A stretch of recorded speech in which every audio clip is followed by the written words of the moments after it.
whatever.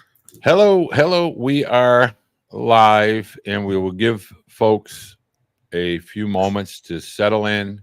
Um, I want everyone to know when you do end up watching the broadcast that Tamara and I are going to do twice a month, and in the month of September, it'll be available to the masses. And then after that, we'll put it in a members only section. You'll always be able to reach Tamara, and I have lots of families that contact me looking for um, a mental performance, mental development, mental as far as from an athletic perspective, somebody to speak with as a student athlete, and I always refer them to Tamara for this one very basic reason, and that is that she is not only a former Division One NCAA athlete, as is her husband, but she is a parent of children, son and daughter that are living the world of youth sports. And so I think she brings a collective package so that very relatable for parents. For those of you that may have not seen our previous interviews, Tamara Seaman is located in Georgia, former Duke Division One athlete. Her husband, a former Wake Forest Division One athlete. And first and foremost, Tamara, thank you so much for taking the time tonight and going forward to join us to tackle a bunch of subject matters with regard to youth sports.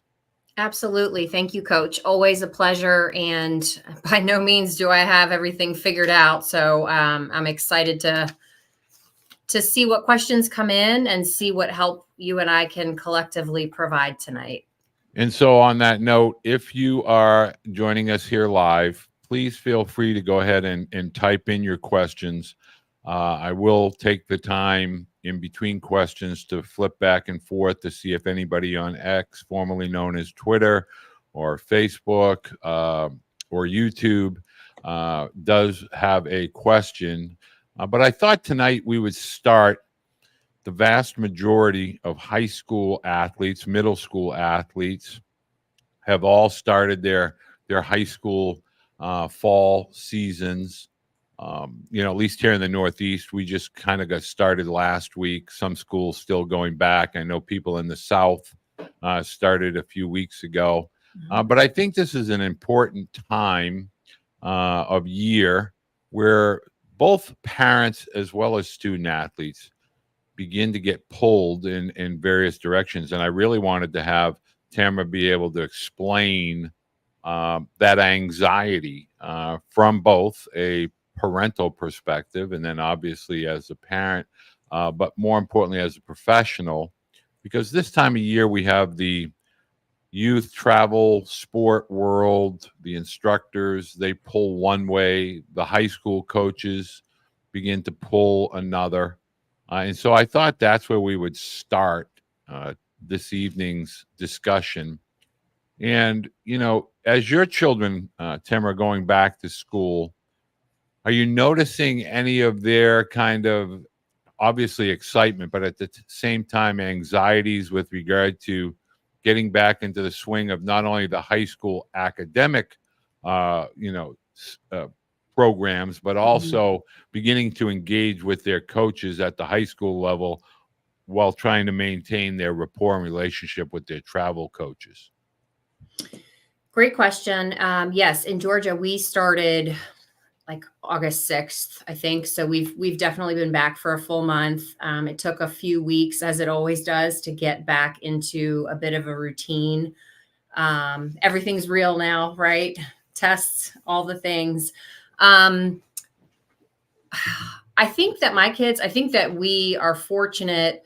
We've worked really hard to choose coaches on travel teams that philosophically respect the need for balance, respect the need for kids to adjust and transition, right? To be all in if they're playing a high school fall sport, and to to treat my kids as whole human beings instead of just athletes and what can you do for me. So I feel grateful for that. But ramping up is hard regardless of where you are, and it's important to have balance and to recognize that you're not going to get there in a week. It takes time. Well, one of the things, and I think that word balance, I continue to be surprised, for lack of a better appropriate word, at where a lot of families are struggling with this athletic centric purpose, this goal. And I think we're kind of eliminating that word balance. And I would love for you to kind of discuss from a parental perspective the value associated with balance, keeping young student athletes, even older upperclassmen student athletes, aware that life does not revolve around whether it be success athletically or from a college level selection level, that it's not just about the athletics. There is a balance between your family, your academics, your social life, and then obviously athletics. Yeah, it's a great question. It's obviously a lot harder for kids today and for their parents and whomever is supporting them to figure that out. And a lot of us, myself included, fall into that trap of being in reaction mode where we don't have clarity on what's important to us as a family and what we are and are not willing to do, to pay for, to sacrifice for. So then we fall into that trap and feel like we have to keep up, and more is better, and more is not always better. And so what I've learned through making a lot of mistakes is that if my husband and I are on the same page about what balance looks like in our family, which includes academics, athletics, spiritual time, downtime, family time, that's a lot of pieces of a pie. And so you almost have to start with what's important to us, and then let's plug those things in. One activity that I'm doing with a lot of my student athletes I work with is I am forcing them to schedule fun in their week. I mean, I'm working with kids who think that I'm crazy, and I'm like, no, your responsibility, because you will not train 7 days a week unless you want to get injured or burn out. So your responsibility is to show me your schedule, show me 10 to 15 hours a week that you're having fun. And then I'll get a text or a snap or something back from them. And it's like, I went to the lake and had an amazing time. These things that we took for granted as kids that now we have to force them. So I'm not sure I answered your question, but I think it's being really clear on what's important to you, and then being unwilling to eliminate those boundaries. Because if you do, then you sacrifice like the health of your family, the health of your child, mentally and physically. Well, I really see, this is why I feel these types of discussions are as valuable as any others I may have with college coaches, because I think what a lot of student athletes, families, parents forget is that we don't have to have a 24/7, 30 days every month kind of focused vision on our destination. It's okay to take each day A, as it comes, but B, to remember to recognize the small things, the interactions, the relationships that we have, not only with our family, but our teachers, those people that are at the school, whether it's custodial workers, cafeterias, etc. Obviously, the coaches and our peers, as far as our friends within the school system. Do you feel like at some point we've become so focused on the ultimate destination that we forget to be present in it and engaged in our now? Is that something you try to get the not only the student athletes that you work with, but the parents of the athletes that you work with to understand, to embrace all of it and not just where we're trying to go? Yes, it's our reality. This is the world we live in, and I have not mastered it. It is a daily goal for me, and so I'd be lying if I said it were easy. It's not. It's incredibly hard. Like the concept of being present, being where your feet are. And the only way to really do that is eliminate the distractions, eliminate the phone, kind of acknowledge how you're feeling, acknowledge, yes, this is our end goal, right? Like, yeah, we want to play in college, but we're going to put a plan together and back into that plan and get there. And it doesn't have to be in consuming of it. It doesn't have to take up all of our time and energy. I think I just got a great question. And the question I'm going to paraphrase for you here, Jim, is have we as adults or have we as an industry or however way we want to put the question to, have we tried too hard to make children or student athletes at younger ages feel that unless you're successful, meaning unless you get a hit, unless you strike somebody out, unless you score a goal or hit a basket, that everything else is failure, that it's all about the glory of the individual successes, but really not about the competitive environment or the moment at hand? Have we begun to put too much emphasis on the result and not enough about the participation / enjoyment of the competitive environment for young student athletes? Yes. But I don't blame us, because this is where we are. This is, I mean, the social media, the television, like everything we see, the world we live in is instant gratification. I can order Amazon and get it in 3 hours, and if I pay extra, it'll be, it's like this is the expectation now. So we have lost the ability to teach our kids more about the process. And we probably sound a little weird, right? We probably feel different from mainstream if we choose to preach these things about, enjoying and being a great teammate. So I don't blame us, but I would say we have to be really intentional about our definition of success, and that's unique to everyone. But we need to know what that is, I think, as parents and within our household, so that we can help our children understand it's so much more than just the flashy stuff or the end results. That stuff is fleeting. Well, it's something that is, I call it like the merit badge of in today's world. A lot of people don't remember. I was in the Boy Scouts. You had an achievement, you got a merit badge, you put it on your sash or your chest, and you kind of walked around and said, "Okay, I'm a first aid," or what have you. But I think now it's become, "Hey, I just played or participated at this camp, and I had 5 strikeouts, and I walked one and gave up 1 hit." It's about that immediate kind of feedback, as opposed to learning about the growth of not only our abilities but our mindsets. And I want to make sure that parents understand. Tamara's worked with a lot of folks that have reached out to me, and I really feel is a valuable kind of part of the athletic experience from a growth perspective. And it's elitemindsetdevelopment.com. I'm going to have all that information here. Every time that we talk to Tamara, we'll make sure we put all of her information. I encourage parents as well as student athletes, when you have these types of questions about being overwhelmed or a student athlete not being as gregarious or involved or engaged, I think it's a great kind of resource to have. These types of resources are available on the Baseball Blue Book. That's available in your app store, Google or Apple, or what have you.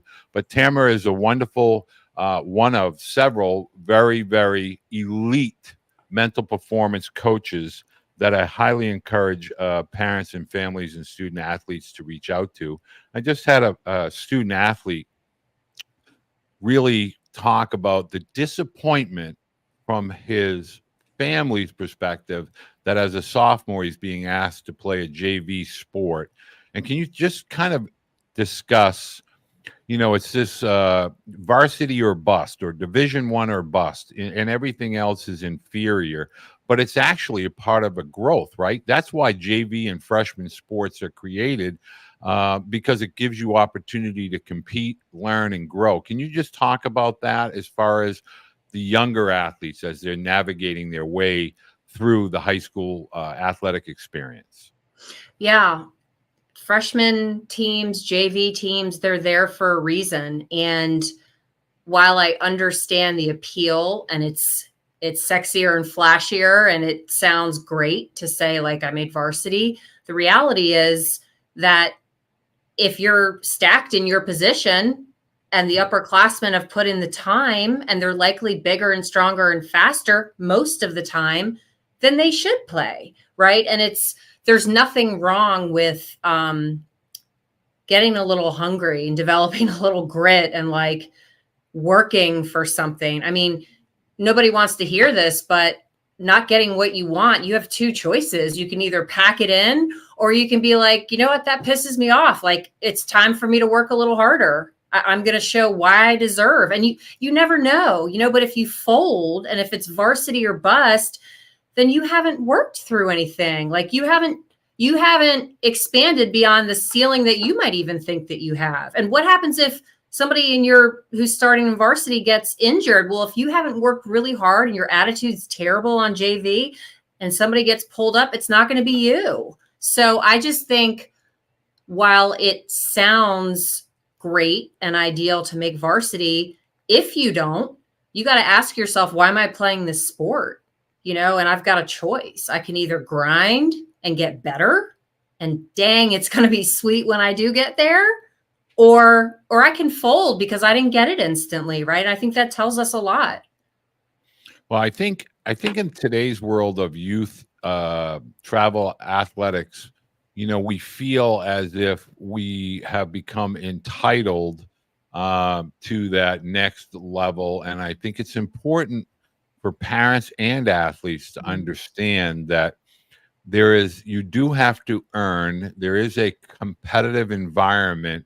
And as you go higher with regard to sports, from the youth levels into the schools and the high schools and obviously colleges, that funnel gets smaller. Now, you and your husband both have an interesting perspective. And I'm wondering, from both a professional level, when you're talking with student athletes, and then as a parent, how do you get them to understand the looming, lurking, really tightness or smaller, that funnel gets really tight?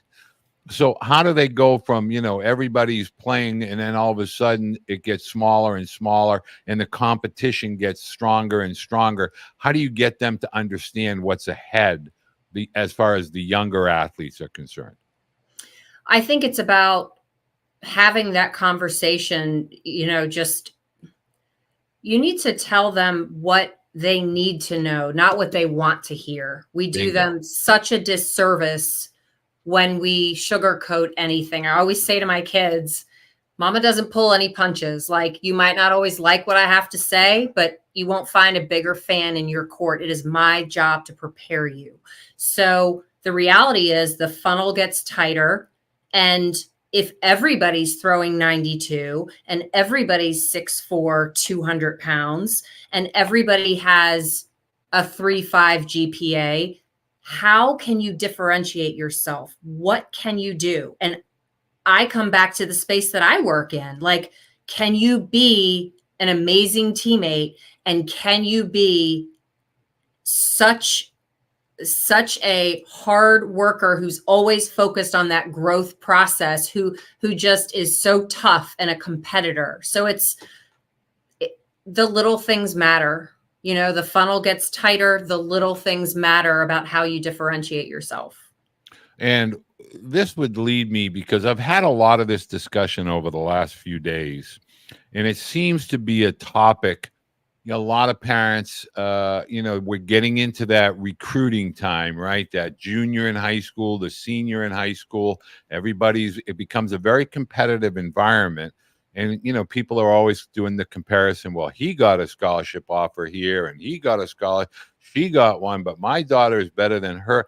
How do you get families, athletes that you work with, that you talk with, to understand that they should be really working on the person in the mirror every day. Don't worry about the left and the right. Worry about that person that's directly ahead of you in the glass that looks at you every morning. Comparison is the thief of joy. Easy for me to say, really hard to do in today's climate. But this is one of those things we have to be very intentional as student athletes and then as parents. It's almost a daily objective that we're going to work on getting better today. We're going to be a best version of ourselves. And if something such as viewing X or being on Instagram takes us down a negative rabbit hole, we are not going to go there. And I realize that this can sound very Pollyanna as I sit here, but I've had enough conversations and I've lived long enough to know all of these things are out of our control. And surely a coach is not going to want to hear from a parent or a student athlete, well, you're making the wrong decision by pursuing this person. I mean, like that's never been a great successful strategy. So I'm just of the belief that let people know that you love their school, you love their program, continue to give them reasons why you holistically would be a great asset to their team, and continue to work on your craft because none of this is within our control. Do you feel that sometimes student athletes are seeking perfection every repetition, every opportunity, every game? Because to me, it's almost as if if it's not great, it was horrible. There's no gray area. And do you feel as if, is it a social media kind of weight of expectation? Is it something that is kind of expected based on the fact that we're paying money for you to play a travel sport? We're paying money for you to have lessons and working out and et cetera. Is it perfection or bust? Man, that's a great question. I think it often can be. I think you have to be deliberate to stay away from that slippery slope, because the reality is there is no perfection. Right. And in these sports, you are going to have your dips. You're going to slip. You're going to have, 3 games in a row where like your barrel can't find the ball, or you just get wild, or you get the yips, or you get sick. This is life, and life happens. So while I understand the stress that these kids feel, like I have to be perfect, that self-imposed or family-imposed pressure is taking away their ability to play freely and to play with their best foot forward. As you know, coaches don't expect perfection. I want to see what you've got after you've walked 3 kids. I want to see what kind of teammate are you when you've gone 0 for 4? Are you going to sit on that bench and sulk, or are you going to be up on the fence cheering for sharing intel, why you struck out? So it's like we have to zoom out in that regard, and we have to understand perfection doesn't exist. So let's continue to get better and learn. A great question just came in, and it's not baseball centric, and so I thought this would be a great opportunity for us to discuss this. I sometimes wonder if parents understand that when you're playing in a competitive environment, and I'm going to talk like field hockey, soccer, lacrosse, obviously football, basketball, and baseball, there will be days when your student athlete is sore, is tight, is stiff, doesn't feel good.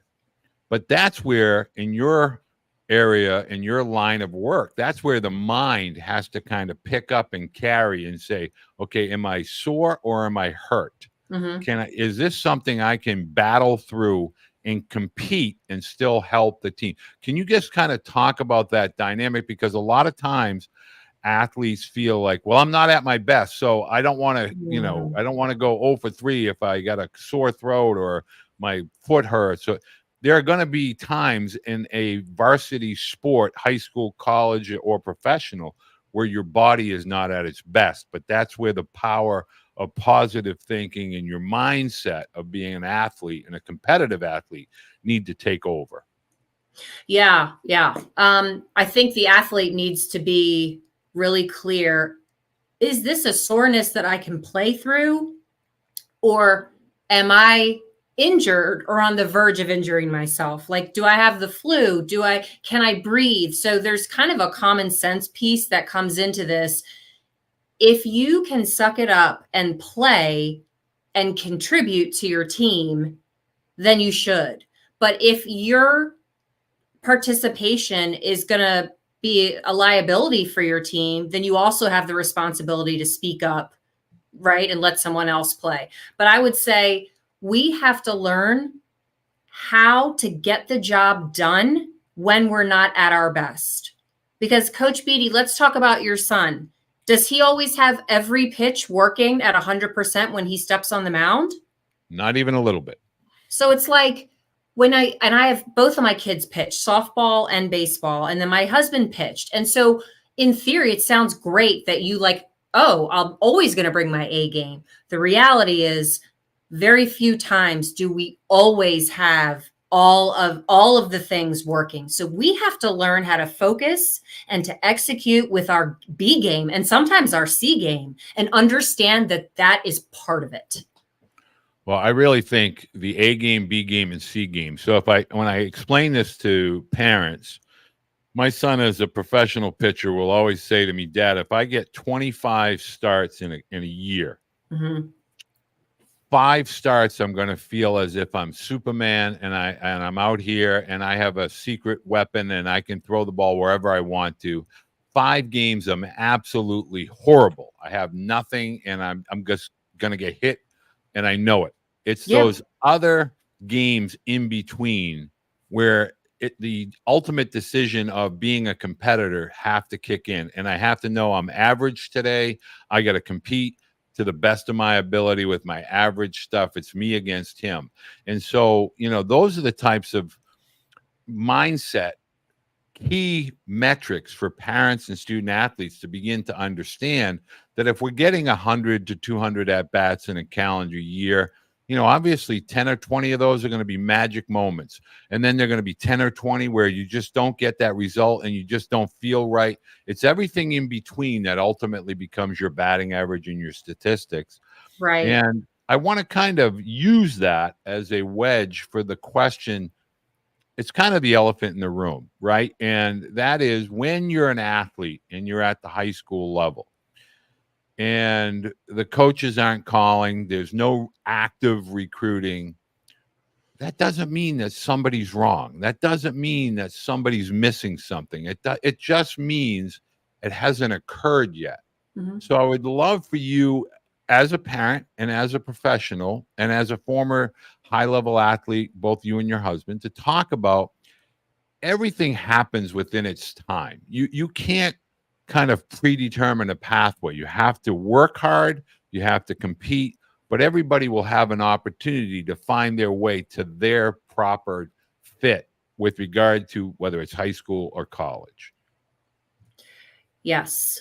And I'm feeling all of those things now. I'm a realist. I know that the recruiting landscape is dramatically different than when my husband and I played. So yes, it's helpful, but it's also dramatically different. I think it's really important to have something to believe in.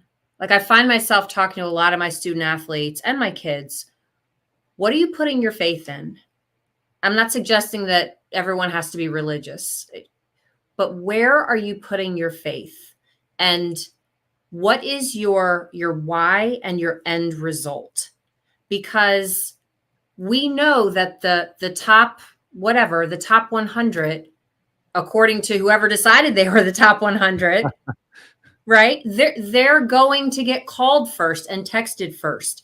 But there's so much talent that is still out there. So we have to continue to promote ourselves, market ourselves, but also be seeking the right fit for ourselves academically, socially, from a demographic, from a location perspective. There's so much that goes into choosing a college.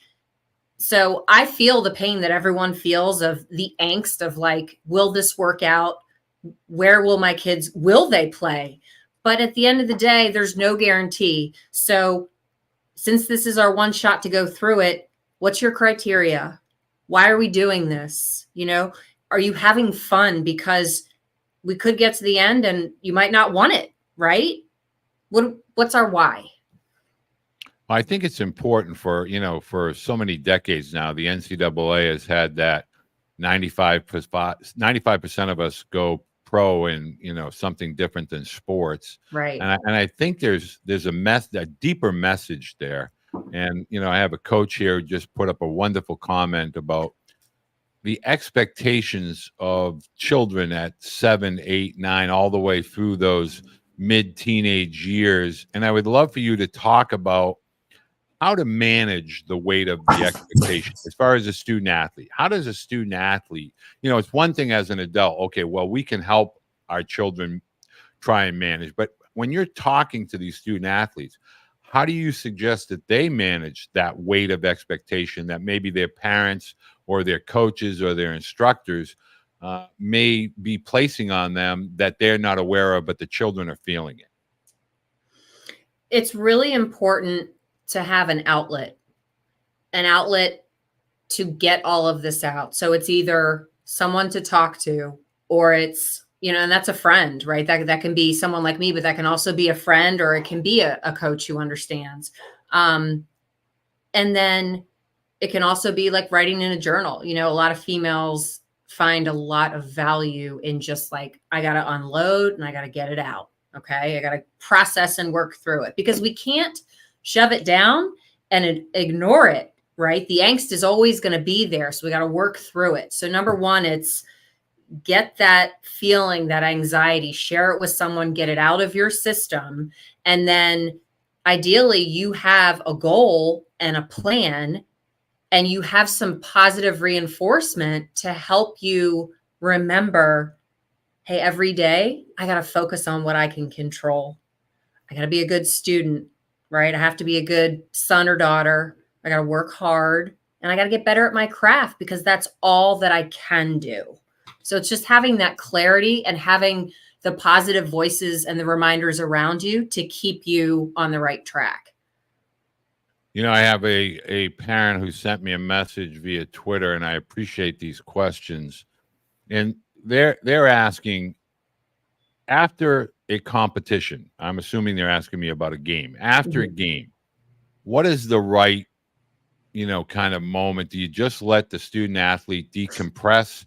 Do you let the athlete come to you? Should parents avoid engaging with, hey, what happened on that play? Or what's the right procedure as a parent to allow your child to decompress after an athletic event?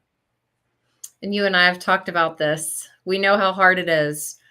So I don't say this from a perspective of judging, but ideally, we do not bring up the game or the performance. If they want to discuss it, they bring it up. We think about being grateful that we got to see them perform, whether it was a highlight reel or one of the worst outings they've had. We try to remove the angst that we may feel, or even sometimes the excitement, like they're exhausted. I mean, have you ever been hammered by 20 questions when you've just gone out in heat and played, 3 hours, and you're mentally and physically drained? Like sometimes they just don't want to talk, and we forget that. I do too. Ideally, we let them come to us, and we tell them outside of that situation, listen, I'm your biggest fan. I want to talk to you about stuff, but I'm not going to ask you. Don't think I don't care. I'm here for you if you want to talk through it, but I think I'm going to let you come to me. See, I agree, and I made these mistakes, so as Me a too. parent, I know the mistakes that I've made. Now, my son's now 33 and 31. I look back, some of the most egregious mistakes I made, I try to share with parents so that they avoid making those mistakes. But I think what Tamara just shared with us is critical. Now, here's the follow-up question. Should parents ever get involved with regard to interacting with coaches? Meaning, at what point do we put that onus on our children as student athletes to be responsible and accountable to have their interactions and their communications with the coaches without maybe the involvement or the engagement of parents to coaches, parents to athletic directors? Is there a line that we should, as parents, be cognizant of and aware of? It's a gray line. Yes, and I'm thinking through that. I think once kids are in middle school, it becomes appropriate to step back. And I say that knowing that it's hard. But I think starting to have those conversations when they're in like fourth and fifth grade, encouraging them to ask questions and stepping back a little bit more as they grow. Because the coaches, unless of course there's a situation where there's a problem, right? And you're worried for your child, that of course is an exception. But I think as they get to middle school, it's important to let them speak up, self-advocate, and learn those skills. Would you agree with me, or do you think I'm off? No, I think you're absolutely nailing it. I think really where we get to middle school, student athletes have earned the right, and they need to understand that it's okay to ask questions. Coach, what do I need to do to be able to get between the lines? Where am I lacking? Where am I deficient? What can I work on, both not only in practice but in my own personal space and time? And I think as athletes begin to become more aware of the ability to ask those questions on their own, they'll become more aware of the areas that they need to work on. Mm-hmm. Their relationship with their coaches will become better. It is tough. It's tough for athletes, but there is a line that gets drawn specifically, I think, at the high school level with regard to the student athlete and the coach. And I think sometimes now we have instructors, we have travel mentors, we have a lot of people that are getting involved. And I think it kind of blurs the lines of that relationship for athletes and coaches. So I think that was great.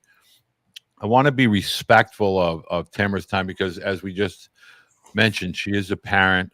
I want to make sure the whole purpose of these discussions that Tamara and I will have over the twice a month, we're going to have these, but I want parents to understand, and more importantly, student athletes to understand, a mental performance coach is great for not only development purposes, but it allows a cleansing, in my opinion. It allows for the dispensing of negativity and burden on student athletes, and it kind of lightens their load. And so I'm going to make sure that we provide access to Tamara, and we're going to make sure all of her contact is available information, her website, her social media. All of that's also located in the Blue Book directory. You can find Tamara in the Blue Book directory, as well as other, instructors, trainers, things of that nature, everything that has to do with softball, baseball, youth sports in general. But Tamara and I are going to talk twice a month. I encourage parents to submit questions to not only myself, but Tamara via social media, if that's okay with you, via Of DM. Is course. that okay? Of course. And the other part of this that I think is really worth mentioning again, and I've said it several times, the perspective as a parent. I have that perspective, and I feel it adds value when I'm speaking with parents as well as student athletes. But I think from the mental performance, which I think is the most undervalued dynamic of youth sports, we have instructors that talk about lessons and performance and skill set. We fail to recognize the most valuable resource that we all have is our mindset. I tell parents all the time, it's one thing to perform at a local field, whether it's a youth league, and then you move to high school, it gets a little bit bigger, the spotlight. But if you're really trying to truly develop a student athlete for the college and potentially the professional experience, the mindset, and the development of the strong mind and the ability to self-coach and self-motivate is critical. It's critical for the development of athletes. And so that's where I feel Tamara comes into play. And I highly encourage families to reach out. I think every month that you and I get to speak, I think parents gain an awareness of that. And maybe just finish up, if you can, Tamara, and just talk about not specifically who you've spoken with, but the athletes and how they've kind of progressed by allowing them to vent or release, or from that perspective, from a development perspective as a student athlete. Sure. So I would say that I work with female and male locally, but a lot of kids through Zoom throughout the country, and virtually every sport. The common thread, regardless of age or level of talent, is this questionable confidence, right? Only confident when I've produced results. So that is something, like, I'm in the business of teaching you how to develop stable confidence, how to trust yourself, how to know that having a bad game or a bad week is normal. And it's about how you recover and respond from that. I mean, we've got yips in all kinds of sports. We've got unrealistic expectations, kind of everything you can think of comes my way. And my goal is always, when these sessions are over, they feel heard, they feel like they can trust me, and they feel like they have a game plan to overcome current challenges and to be excited about continuing to compete. And if they feel that way, then I've done my job. And Jeremiah, I really appreciate your last comment here. And that's a topic that Tamara and I will discuss in our next session. Want to encourage everyone to submit these questions. I want to make a couple of key points. First of all, we're going to be doing this twice a month for the next 8 months. This is the type of content that we're going to be putting into the membership section that we provide for parents, student athletes, admissions counselors at college, financial aid, academic counselors for college sports. Coach Serrano and myself will continue to speak with college coaches. We are going to add softball coaches and lacrosse coaches, and then try to find our way to soccer. But one of the biggest parts, we're not picking on parents. We're not picking on coaches. We're not picking on instructors. I want to make that perfectly clear. We've all made mistakes as adults, as parents. We wish we could have gone back, maybe handled things differently. The whole purpose, specifically to Tamara and I discussing these, are simply to provide parents, families, coaches, athletes perspective. That's it. You can agree, you can disagree. All comments are welcome. We're not trying to pick on anyone and say this is the wrong direction. What I try to bring awareness to is the industry is a billion-dollar industry, and that industry is youth sports. You can put whatever you want into that category, whatever sport, whatever level, but youth sports prior to college and including college is billions of dollars of business. And we fail to recognize that the people that are most affected are our children. And we don't want to look back and say, I wish I would have, I think I should have, or I probably could have. I've lived that, and it's really not a fun experience to have as a dad. So, Tamara, I hope that people begin to email you, reach out. Please share your direct email address, your social media, and your website for people that want to reach out to you. Sure. The website is elitemindsetdevelopment.com. My email is elitemindsetdevelopment@gmail. And then on X, it's just my name, @Tamara Seaman. And then on Instagram, I'm Elite Mindset Development. So you can find me. and I always tell parents it's well worth a direct message. And I want parents to understand this. My whole purpose going forward is not to try and try to tell you somebody's not right, somebody's not a good fit. My purpose is to educate and inform. If you learn something from that, great. If you feel it's common knowledge, completely understand and respect that. But going forward, I think we want to get away from the centric, specific to college, and begin to talk about the everyday, every week, every season type of developments that will help not only parents, but student athletes have a better experience and embrace their now, as opposed to trying talking about things that are going to happen 3, 4, 5, and in some cases 7 or 8 years from now. So, Tamara, I hope we can continue to do this. Our next session together will be on the 17th. Yep. We're going to do this on Tuesday evenings every other week or twice a month. I'll make sure that we put that out in our profile. Again, if you have any questions specifically for Tamara, I'll have all that information below. I highly encourage and suggest that you reach out to her directly. Tamara, thank you so very much, and I look forward to chatting with you again on the 17th. Thank you, Coach. Likewise. Have a good night. And I want to let everyone know this coming Thursday, we're going to be talking to Northwestern University.